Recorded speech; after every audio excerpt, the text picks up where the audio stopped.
रासायनिक बल गतिकी, केमिकल काइनेटिक्स। सबसे पहले तो मैं आपको ये बताऊं कि जैसे आप लोग पढ़ते हैं उष्मागतिकी, थर्मोडायनामिक्स। अब ये जो टॉपिक है, जो थर्मोडायनामिक्स है, मतलब मैं थोड़ा सा आपको एक इंट्रोडक्शन दे रहा हूं, राइट, सभी बच्चों को कि ये क्या है, हमारे को इसमें बेसिकली क्या पढ़ना है। ये जो टॉपिक है हमारा, इस टॉपिक के अंदर हमारे को क्या पढ़ना है उसको लेकर हम बात कर रहे हैं। ये जो हमारे पास जैसे उष्मागतिकी है, तो उष्मागतिकी हमारे को क्या बताता है? उष्मागतिकी हमारे को ये बताती है कि कोई रिएक्शन संभव है अथवा नहीं है, राइट। उष्मागतिकी भी आपका हो चुका है, यहां पर बैठे हुए ऑलमोस्ट सभी बच्चों का हो चुका है उष्मागतिकी, और आप अच्छी तरीके से जानते हैं कि उष्मागतिकी हमारे को यह बताता है कि कोई अभिक्रिया संभव है या नहीं है। और उसके लिए उष्मागतिकी की अगर हम बात करें तो वहां पर हमारे पास एक कॉन्सेप्ट होता है डेल्टा जी का। वहां पर डेल्टा जी का कॉन्सेप्ट होता है। हम ये बोलते हैं कि अगर डेल्टा जी नेगेटिव है, अगर किसी अभिक्रिया के लिए, अगर कोई अभिक्रिया है और उस अभिक्रिया के लिए जो डेल्टा जी है, अगर वो डेल्टा जी नेगेटिव है, तो इसका मतलब ये हुआ कि वो अभिक्रिया अपने आप स्वतः होगी। ये उष्मागतिकी आपको बता रही है, राइट। उष्मागतिकी का खास कर जो द्वितीय सिद्धांत है, राइट, थर्मोडायनेमिक्स का जो सेकंड लॉ है, राइट, वो सेकंड लॉ हमारे को ये बताता है कि अगर डेल्टा जी नेगेटिव है, तो डेल्टा जी अगर नेगेटिव है, इसका मतलब जो अभिक्रिया है वो अपने आप हो सकती है, स्वतः हो सकती है। ये उष्मागतिकी हमारे को बताता है। दूसरा आता है रासायनिक साम्य। रासायनिक साम्य हमारे को यह बताता है कि अगर कोई अभिक्रिया होती है तो किस हद तक होगी, किस एक्सटेंट तक होगी, किस सीमा तक होती है। यह हमारे को रासायनिक साम्य बताता है। रासायनिक साम्य हमारे को यह बताता है कि कोई अभिक्रिया अगर हो रही है तो वो किस हद तक होगी, किस सीमा तक होती है, राइट। अगर जैसे कि मान लीजिए कि कोई हमारे पास रासायनिक साम्य अभिक्रिया है, ए प्लस बी साम्य पर है सी प्लस डी के, ए प्लस बी साम्य पर सी प्लस डी के। अब ये जो हमारी अभिक्रिया है, राइट, अब इस अभिक्रिया का मान लीजिए कि जो साम्य स्थिरांक का मान है, वो साम्य स्थिरांक का मान, मतलब जो केसी का मान दे रखा है आपको, वो केसी का मान है 2 गुणित 10 की घात में 15। मतलब ये जो साम्य का मान है, ये जो साम्य स्थिरांक का मान है, वो साम्य स्थिरांक का मान अपने आप में काफी ज्यादा है। और क्योंकि साम्य स्थिरांक का मान अपने आप में काफी ज्यादा है, इसका मतलब ये बताती है कि जो हमारी अभिक्रिया है, राइट, वो अग्र दिशा में बहुत ज्यादा जाएगी। जो फॉरवर्ड रिएक्शन है, वो फॉरवर्ड रिएक्शन बहुत ज्यादा जा रही है। अगर मान लीजिए कि साम्य स्थिरांक का मान बहुत कम होता, तो अगर साम्य स्थिरांक का मान बहुत कम होता, इसका मतलब अभिक्रिया प्रतिप दिशा में जाएगी। अभिक्रिया जो है प्रतिप दिशा के अंदर बताती है। मतलब जो रासायनिक साम्य है, वह रासायनिक साम्य हमारे को यह बताता है कि कोई अभिक्रिया कितनी अग्र दिशा में जाएगी। कोई हमारी अभिक्रिया है, वह अभिक्रिया कितनी अग्र जाती है या कितनी प्रतिप दिशा में जाती है। मतलब ये किसी इस अभिक्रिया के होने की हद को बताता है कि किस हद तक यह अभिक्रिया आगे जाएगी, राइट। ये तो दो बातें मैंने बताई आपको। उष्मागतिकी हमारे को यह बताता है कि कोई अभिक्रिया संभव है अथवा नहीं है।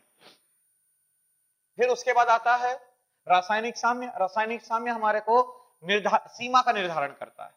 सीमा का निर्धारण करता है कि अगर कोई अभिक्रिया हो रही है तो वो कितनी आगे तक जाएगी, एक्सटेंट क्या होगा उसका, बराबर है, वो हमारे को रासायनिक साम्य बताता है। रासायनिक बल गतिकी आपको क्या बताता है?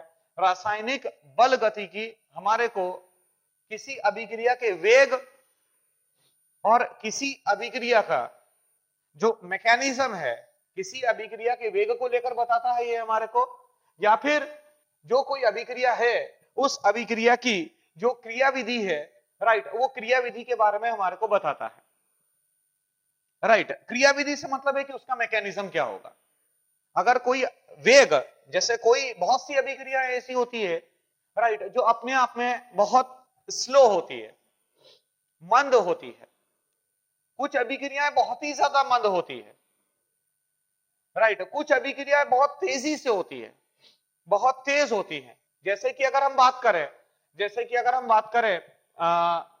मतलब एक बात है कि ये जो रासायनिक बल गतिकी है, ये रासायनिक बल गतिकी आपको बेसिकली दो बातें बताता है राइट। एक तो ये अभिक्रिया के वेग को लेकर बात करता है और दूसरे किसी अभिक्रिया का क्रियाविधि बताता है। आप क्रियाविधि पता कर सकते हैं जो बहुत बहुत ज्यादा इंपॉर्टेंट है। मतलब अगर कोई हमारी रासायनिक अभिक्रिया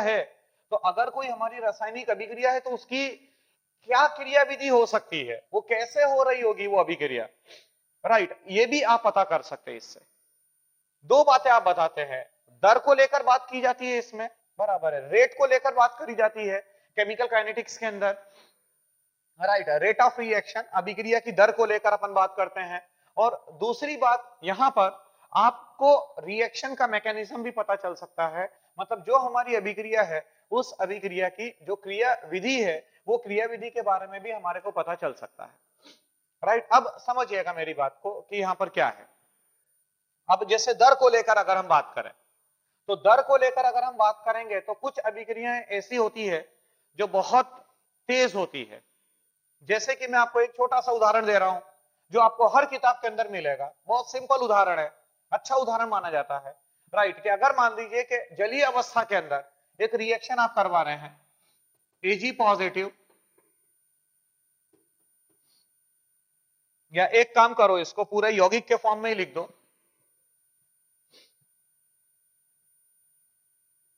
जलीय अवस्था में आप करवा रहे हो,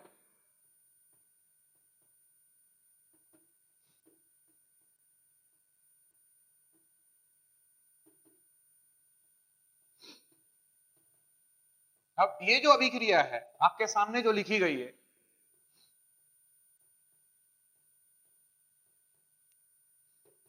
अब ये अभिक्रिया बच्चों बहुत तेज होती है, बहुत तेजी से ये अभिक्रिया होती है। AgCl सॉलिड का बनना होता है प्लस NaNO3 बनता है।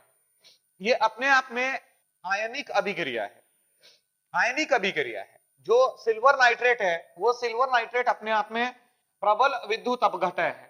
और क्योंकि ये अपने आप में प्रबल विद्युत अपघटय है, इसका मतलब ये है कि जलीय माध्यम के अंदर इसका पूर्ण आयनन होगा।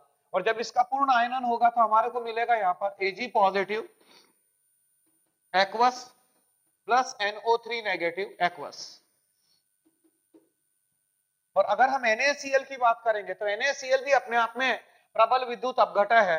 ये पूर्ण रूप से जल में, जलीय माध्यम के अंदर इसका पूर्ण रूप से आयनन होता है Na पॉजिटिव एक्वस और Cl नेगेटिव एक्वस के अंदर राइट। तो ये अपने आप में एक आयनिक अभिक्रिया है। आयनिक अभिक्रिया से मतलब ये हुआ, ये जो आपके सामने लग रहा है बराबर, ये आयंस बने, सिल्वर का आयन, नाइट्रेट का आयन, Na पॉजिटिव का आयन, Cl नेगेटिव का आयन, बराबर है। तो ये आयंस है। अब ये आयंस आपस में क्रिया कर रहे हैं तो AgCl का अवक्षेपण होता है। आप सभी अच्छी तरीके से जानते हैं कि AgCl जो होता है उसकी विलयता काफी कम होती है। जलीय माध्यम के अंदर 25 डिग्री सेंटीग्रेड ताप पर, कमरे के ताप के ऊपर इसकी जो विलयता होती है, इसकी विलयता काफी कम मानी जाती है। तो इसकी विलयता काफी कम मानी जाती है, इसका मतलब इसका अवक्षेपण हो जाएगा, इसका प्रेसिपिटेशन हो जाएगा राइट। तो ये AgCl solid plus sodium nitrate aqueous आपको मिलता है।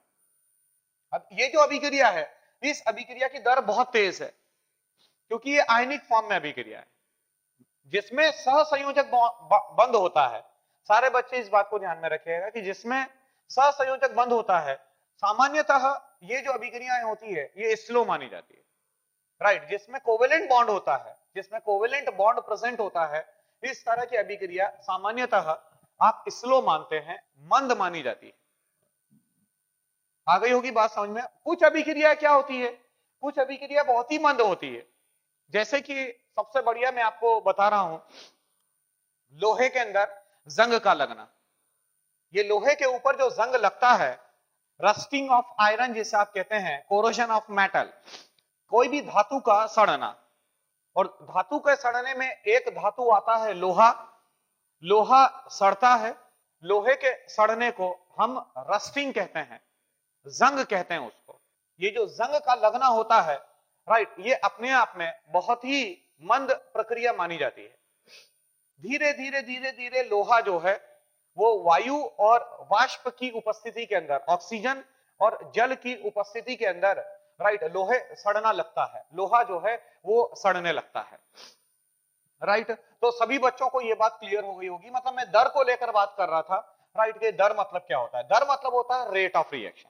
अब कुछ रिएक्शंस फास्ट होती हैं, किसी रिएक्शंस का दर बहुत ज्यादा होता है, किसी रिएक्शन का दर कम होता है, बराबर। इस तरीके से हमारे पास जो है अलग अलग अभिक्रियाएं होती है।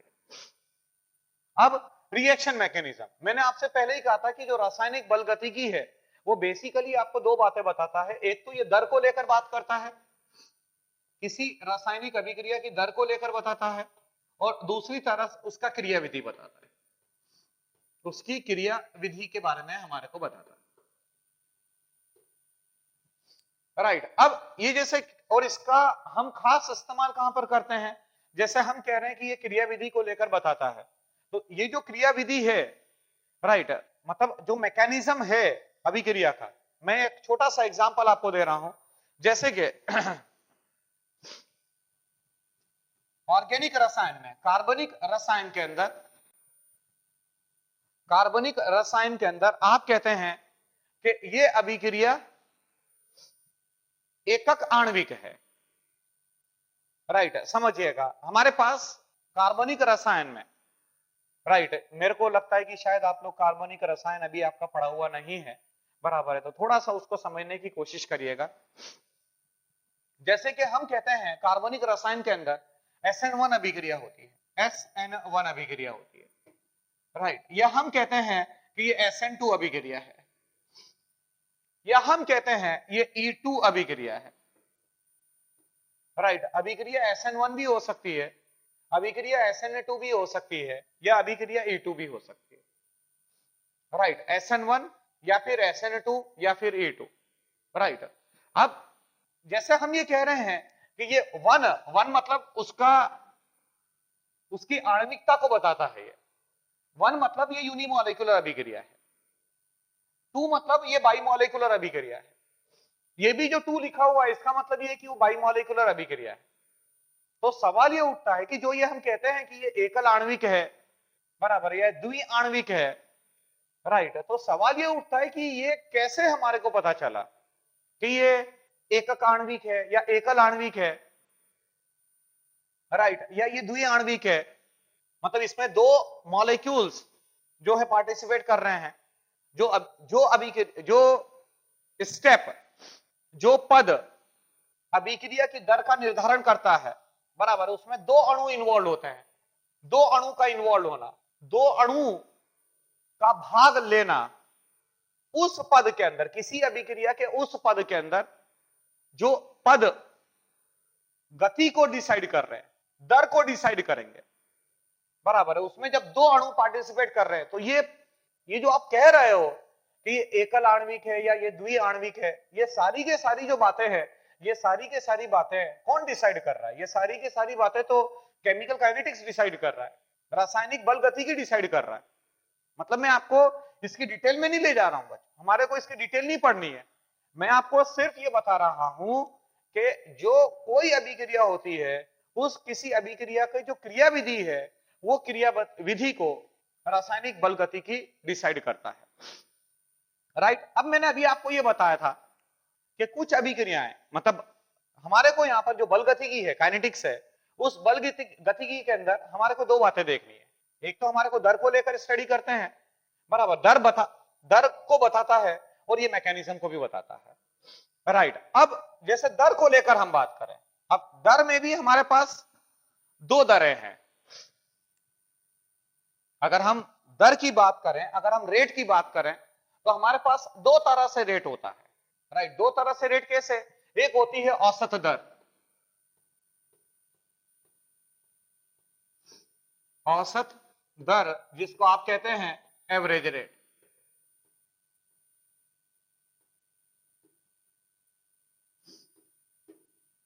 और दूसरा है तात्क्षणिक।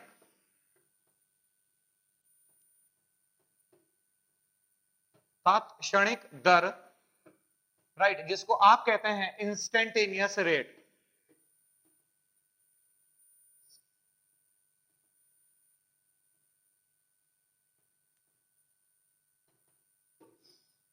तात्क्षणिक दर, राइट, और दूसरा है औसत दर।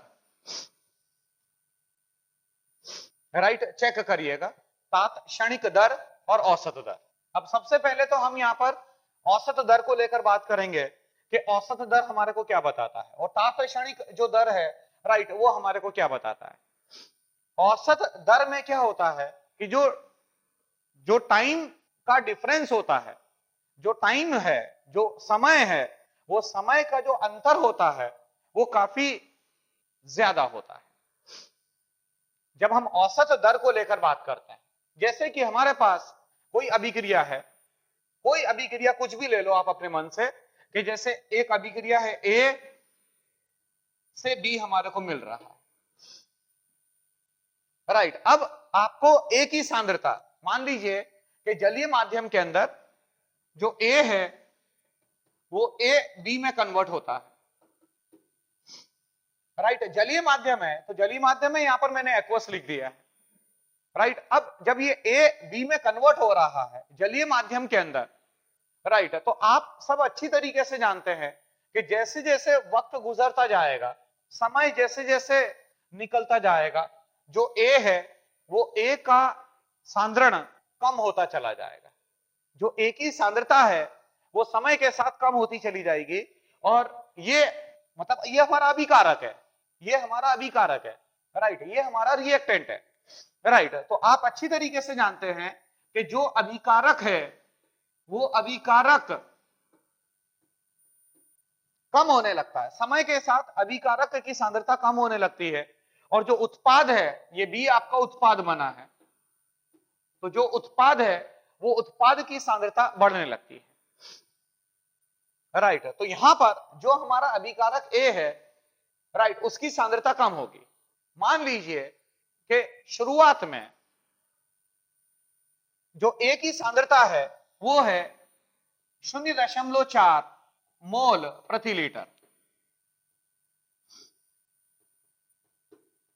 मोल प्रति लीटर। ए की जो सांद्रता है शुरुआत में टाइम जीरो पर जो ए की सांद्रता है वो 0.4 मोल प्रति लीटर है, और मान लो कि 10 मिनट के पश्चात, 10 मिनट के पश्चात जो ए की सांद्रता है वो ए की सांद्रता हो जाती है 0.3 मोल प्रति लीटर,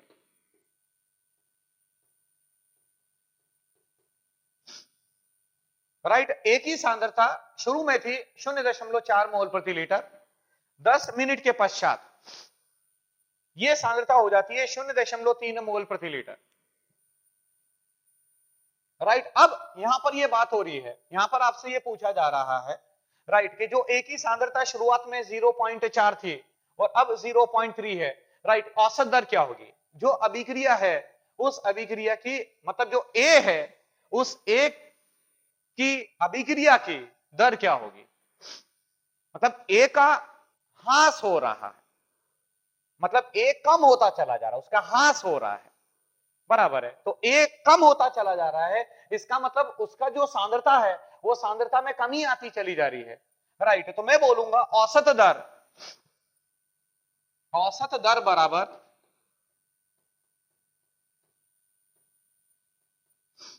पहले था 0.4, अब ये हो गया है 0.3, और कितने मिनट के अंदर, 10 मिनट के अंदर। 10 मिनट मतलब ये हो जाएगा 10 × 60, राइट, ये हमारे को मिल जाएगा। आप बोलेंगे सर ये 60 से गुणा क्यों किया आपने।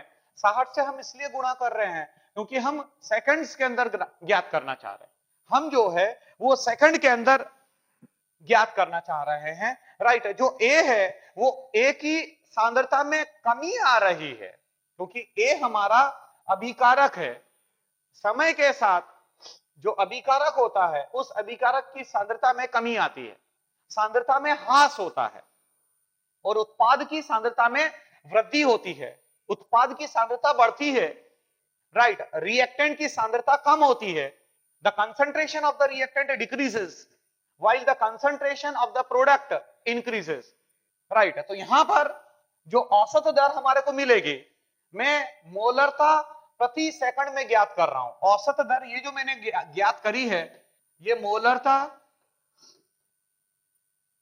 प्रति सेकंड में ज्ञात करी है, प्रति सेकंड के अंदर हमने इसको ज्ञात किया है। मोलरता प्रति सेकंड के अंदर हमने इसको ज्ञात किया है, राइट। सारे बच्चे समझ रहे होंगे मेरी बात को, अर्थात ये हो जाएगा 0.1/600, राइट। अब जो भी आ जाए, हमारे को एक औसत दर क्या है वो मैं बताने की आपको कोशिश कर रहा था, राइट। कि औसत दर जो है वो आप कैसे निकालेंगे। औसत दर का कॉन्सेप्ट क्या है? औसत दर का कॉन्सेप्ट ये होता है कि इसमें जो टाइम होता है वो टाइम आपने देखा, मैंने जैसे 10 मिनट का टाइम लिया, तात्क्षणिक में, तात्क्षणिक दर की अगर हम बात करें तो तात्क्षणिक दर के अंदर जो है वो टाइम, जो समय का जो अंतर है, वो समय का अंतर शिफ्ट होता है टुवर्ड्स जीरो, मतलब समय के अंतर को बहुत कम कर दिया जाता है, वो तात्क्षणिक दर मिलती है हमारे। औसत दर और तात्क्षणिक दर में जो तात्क्षणिक दर का जो कॉन्सेप्ट है वो ज्यादा अच्छा माना जाता है, वो ज्यादा अच्छा माना जाता है, राइट। ये औसत दर मैंने निकाली है अभी आपके सामने। ये जो अभी ए है वो ए में कमी आई है, सांद्रता में कमी आई है, और जो सांद्रता की कमी की दर थी, ए की सांद्रता में जो ह्रास हुआ है, राइट, उसका जो दर था वो दर आपने ज्ञात किया है 0.1/600, राइट। अब मैं यहां पर ये बता रहा हूं, अब हम आगे बढ़ रहे हैं, इसी औसत दर को लेकर हम चर्चा कर रहे हैं। सबसे पहले तो मैं आपको ये बताऊं कि जो कोई अभिक्रिया है, उस अभिक्रिया का जो रेट एक्सप्रेशन है, जो दर का एक्सप्रेशन है, जिसको व्यंजक आप कहते हैं, दर व्यंजक, बराबर है, वो कैसे लिखेंगे, राइट, वो जरा देख लीजिएगा।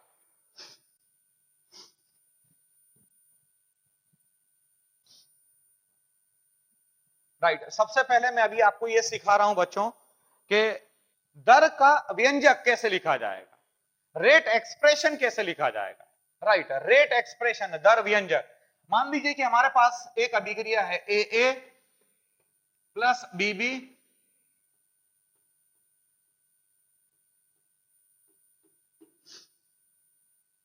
राइट। मान लो कि यह अभिक्रिया गैस फेज अभिक्रिया है,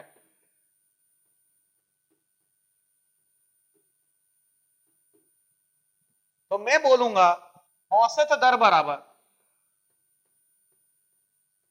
अभिक्रिया की औसत दर बराबर -1/a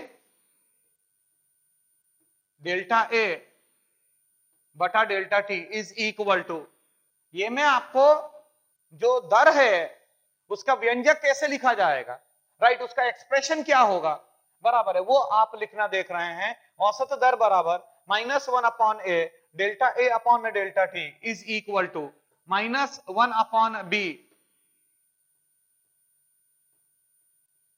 delta B upon delta T is equal to +1/c delta C upon delta T is equal to +1/d delta of d upon delta T.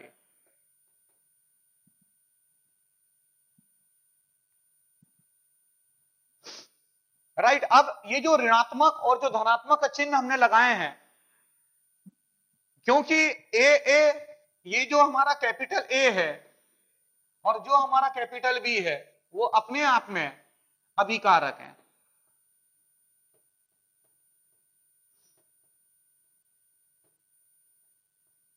Capital A और कैपिटल बी अपने आप में अभिकारक है, राइट। और जो हमारे सी और डी हैं वो हमारे उत्पाद है, और आप अच्छी तरीके से जानते हैं कि जैसे जैसे वक्त गुजरता चला जाता है, राइट, अभिकारकों का जो सांद्रता है उसमें कमी आती है, और क्योंकि सांद्रता में कमी आती है, बराबर, इसीलिए यहां पर माइनस से मल्टीप्लाई किया है, ये माइनस से आपने मल्टीप्लाई किया है।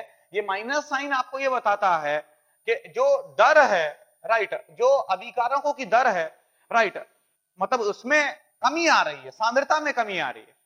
दर तो आपको पॉजिटिव ही मिलेगा, दर भले ही किसी की सांद्रता घटती हो या बढ़ती हो, बराबर है, दर तो पॉजिटिव ही होगा, दर ने, और वो पॉजिटिव लाने के लिए हम यहां पर ऋणात्मक चिन्ह लगा देते हैं। यहां पर ऋणात्मक चिन्ह आपको क्या बताता है? ऋणात्मक चिन्ह ये बता रहा है कि समय के साथ उसकी सांद्रता में कमी आ रही है, और क्योंकि सांद्रता में कमी आ रही है, बराबर है, बट जो दर है वो दर तो धनात्मक ही मिलेगा आपको, क्योंकि आगे ऋणात्मक चिन्ह लगा हुआ है। ऋणात्मक चिन्ह लगे होने की वजह से जो दर है वो आपको धनात्मक मिलेगी। वो अभी आगे आपको क्लियर हो जाएगा, राइट। तो एक बात तो ये समझ में आ गई कि ये माइनस चिन्ह क्या बता रहा है। माइनस चिन्ह सांद्रता में कमी बताता है, और जो धनात्मक चिन्ह है वो सांद्रता के अंदर वृद्धि बताता है, सांद्रता की बढ़ोतरी को बताता है, राइट। ये बात तो क्लियर हो गई आपको। ये दो बातें ऋणात्मक और धनात्मक को लेकर क्लियर है। दूसरी बात, तीसरी बात, वो तीसरी बात क्या है कि जो यहां पर कोफिशिएंट है, राइट, जैसे कैपिटल ए है, ये बड़ा ए है, ये बड़ा ए का कोफिशिएंट जो है वो छोटा ए है, राइट, बड़े बी का कोफिशिएंट छोटा बी है, राइट। तो जो कोफिशिएंट होते हैं हमारे, वो कोफिशिएंट, राइट, वो आप रेसिप्रोकल में लिखते हैं उसको। रेसिप्रोकल मतलब आप उसका उल्टा कर देते हैं। जो भी कोफिशिएंट होता है वो कोफिशिएंट नीचे चला जाता है। ये कोफिशिएंट जैसे ए था, राइट, तो जो ए है वो नीचे चला गया, बी है बी नीचे चला गया, सी है वो सी नीचे चला गया, और जो डी है वो डी नीचे चला जाएगा। अब ये बात जरूर है, ये बात जरूर है कि ए बी सी और डी का जो मान है, राइट, वो कुछ भी हो सकता है। ए बी सी डी का मान कुछ भी हो सकता है, बराबर है। वो तो डिपेंड करेगा कि हमारा अभिकारक कौन है और हमारा उत्पाद क्या है।